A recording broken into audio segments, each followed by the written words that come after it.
Hi, and welcome to this video. I look horrible. I'm very red. I have been drinking, which I'm led to believe might have been a mistake. But we shall try. So, just to make this easier on myself, I will read from this piece of paper that I already wrote the thing on. So, as you've seen from the title, I will be talking about donuts versus doughnuts. And, it's kind of like a small anecdote on my time living now in London's commuter belt and my time living in Florida.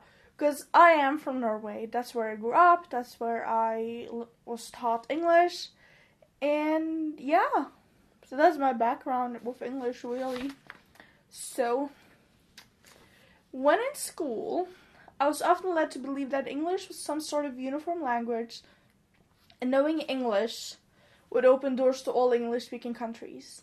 Now, living in what is not my first but second English-speaking country, preceded by what ended up being 3 years in full-time education taught in English, I feel like I have a wider understanding of different words and cultural nuances. Whatever. The slight variations between the cultures. Although I am bilingual, both in paper and in practice, I'm constantly faced with the challenge of sounding different and using different words. Some words or phrases that are appropriate in one country are often not appropriate or necessarily correct in a different culture. Like, they still technically mean the same thing, but within the cultural context, they're inappropriate to use. Like, the classical examples, as I've written down here, are simpler spellings of different words in American lingo, such as removing U's after O's, and evidently in donuts versus donuts, the word that is written without the UG and H is evidently American, because that's how they do it. And accidentally confusing words such as pants and trousers, and pissed and pissed, both examples meaning different things in the two respective countries. The United States is obviously much larger in population than UK, and I've only ever lived in Florida, as I've said before, and now in the commuter belt around London, but the point still stands. I also think it might be interesting to know that I change accents depending on who I talk to. Friends, more American, because that's what feels the most comfortable to Can you tell I've been drinking? Because that what feels the most comfortable to me. Colleagues, more British, depending on situation. And definitely with customers, I try to talk more British. Do you want any water, sir? Water. Would you like any water? Can I refill your tea, miss? I don't know.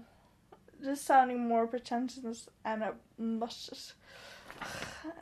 Sounding more pretentious and obnoxious as, how I do it at work. Because that's how I avoid small talk, basically. Because if I talk more American, they're gonna want to know where my accent is from. And then, if they annoy me or I need to kind of get out of the situation, I pull out my Norwegian accent. I am sorry, but I cannot help you. I do not know how to help you. I will bring my manager. He can sort out things for you. And they'll go like, no, it's fine. And then it's sorted, Often the cultural differences and the fact that I clearly don't have English as a mother tongue will lead to slightly patronizing comments such as, that's not a word, it's called, and then they will say a British word for things.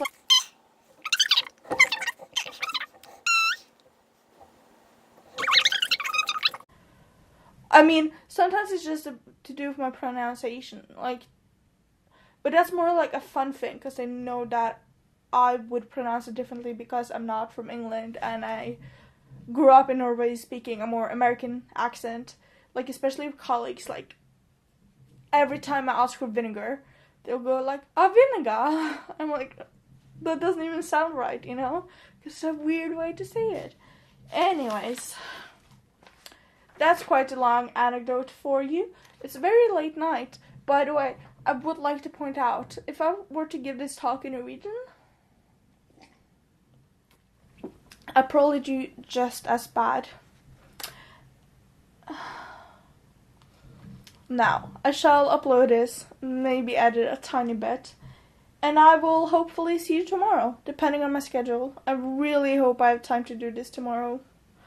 Hope. For context, I'm working tomorrow, like midday-ish, and then I go right from work to a staffing company job that lasts until the middle of the night, and then I go on to doing a 12-hour shift the next day, and then I hopefully have the bank holiday Monday off. So,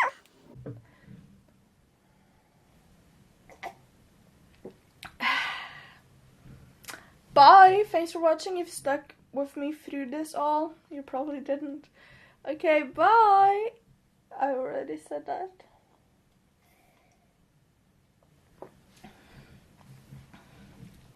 I'm a semi-functioning human, but I've done pretty well so far. Sure, I slept until like 3, but I made a great cup of tea, so that's 1 gold star.